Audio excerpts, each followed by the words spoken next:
Hey everybody, welcome back to another edition of MOF Foresight, Season 85, Weeks 7 through 9. Let's get right into it.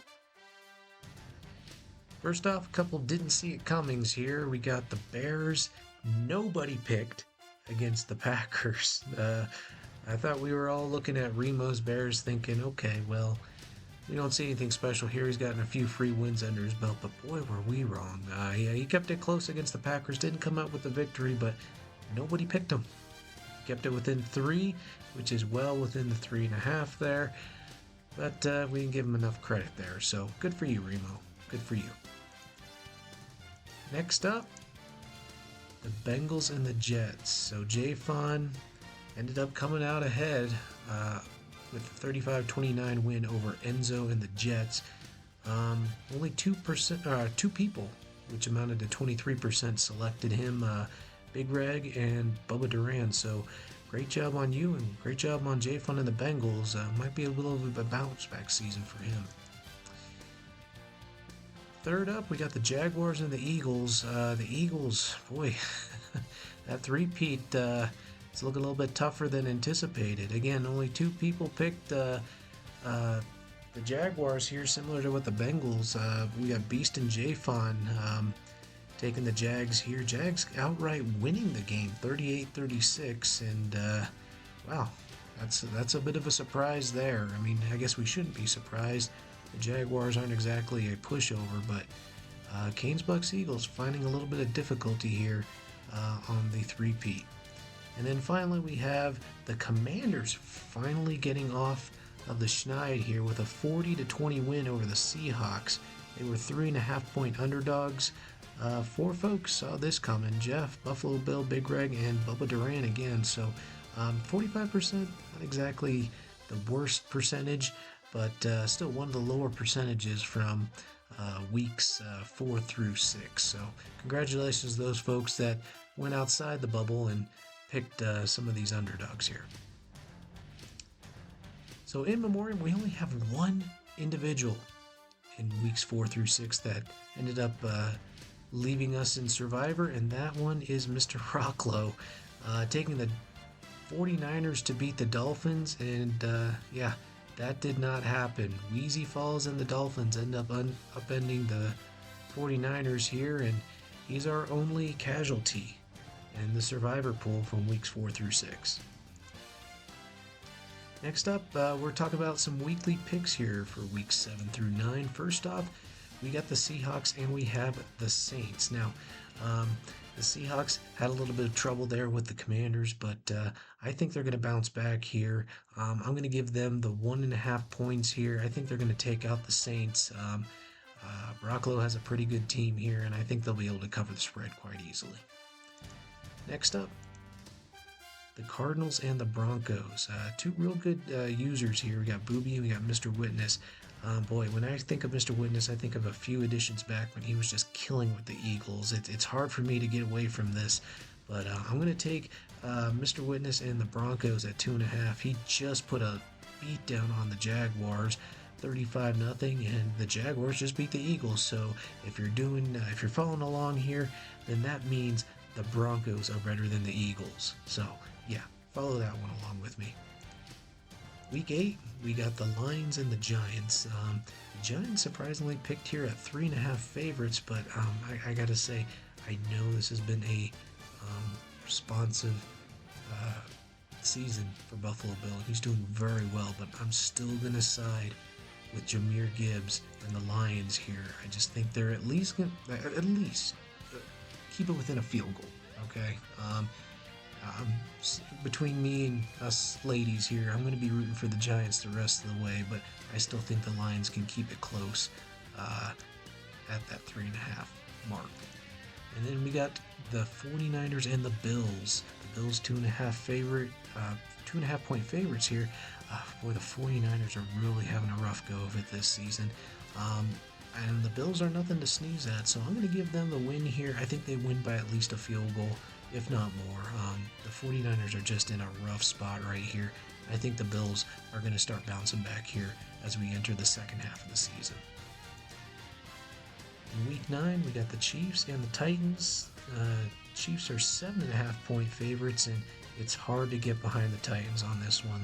That offense of the Chiefs, Xavier Worthy, and hey, more Xavier Worthy. So give me the Chiefs here and the 7.5 points. It's a lot to lay down, but I think they're going to take this one rather handily. And then finally, the last game we have in week 9, we've got Minden and the Steelers, and then we got myself, Excalibur, and the Ravens. I've been given a 2.5-point edge here. Well, listen, the Steelers have played me pretty tough throughout the edition here. I'm going to side with them. Again, I'm going to absolutely try and, beat him by as much as I can, within reason.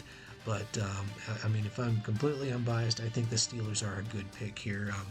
They're a pretty solid team, and they've been doing well. So, pick the Steelers in the 2.5. Pressing on, we've got some survivor picks for week 7 through 9.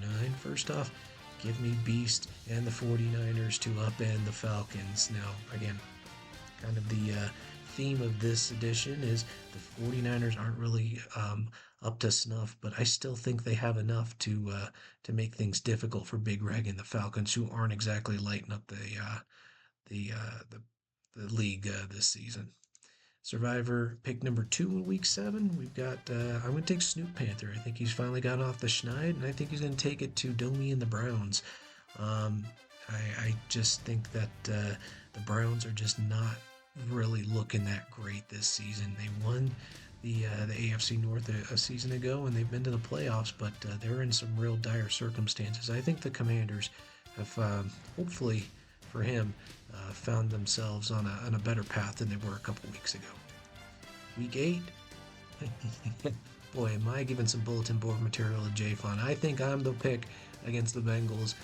Have not lost to him this edition yet, and you know exactly what's going to happen here in week 8. But nevertheless, if you're looking for a pick the Ravens over the Bengals.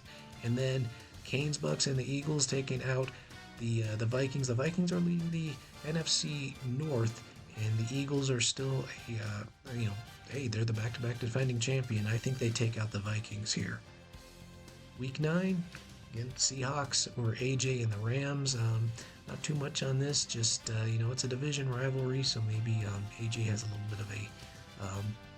bit of an idea as to what the Seahawks are going to be doing, but I think the Seahawks are going to be just a little bit better than the Rams. And then finally, hey, we went against Buffalo Bill earlier. We're going to go with him here. I think he takes out Lee and the Panthers. It's been a better season for the Panthers, but I still think the Giants are really kind of your surprise team this season, and I'm going to go with them here in week 9. And then finally, my lock of the week, well, in for a penny, in for a pound. Hey, make me the lock of the week. Let's see how this goes. I'll talk to you in weeks 10 through 12 and see if maybe I made a misstep here going against the Bengals. Finally, our best bets for this week, the AFC East.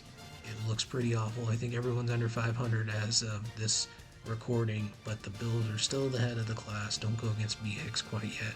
Give me the Bills to take the AFC East. It's not going to be their strongest season, but they'll still make the playoffs.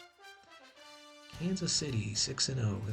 I think their first loss is going to be Week 13 at the Chargers. They've got a pretty, they got a few dips and valleys coming up, but I think the Chargers have played them tough for the most part. I think that's going to be their first loss. I think they'll go into that game, I think it's like 11-0, and I think Shoddy Pizzle and the Chargers will have that one. And don't get me wrong, I think the Chiefs are still going to be the number 1 seed, but I think their undefeated season ends in Week 13. The Lions, so we talked about crazy in the Minnesota Vikings leading the NFC North. Don't sleep on the Lions here. They still got 2 games against the Vikings. They got 2 games against the Bears. They got some winnable games coming up. So don't sleep on Jeff and the Lions. They come out ahead in the NFC North when it's all said and done. The 0-6 Buccaneers are dead. That is a surprise. Chieffer is usually at least in the playoff mix, but man, he is having some problems this season. I understand he's got a few forced losses on his schedule, but yeah, I think the Bucs are dead. 0-6 is a long ways to get out of when it comes to getting out of that hole, and I think season over. Time to focus in on the next one. And then finally, hey, let's go ahead and just put a exclamation point on this. San Francisco, you stink. You lost your touch. You're going to miss the playoffs. I'm sorry. You're just been force feeding a whole lot of folks that don't need to be force fed. Concentrate on winning games instead of those stats. All right, folks. Well, that's all we have for week 7 through 9. Good luck and happy picking.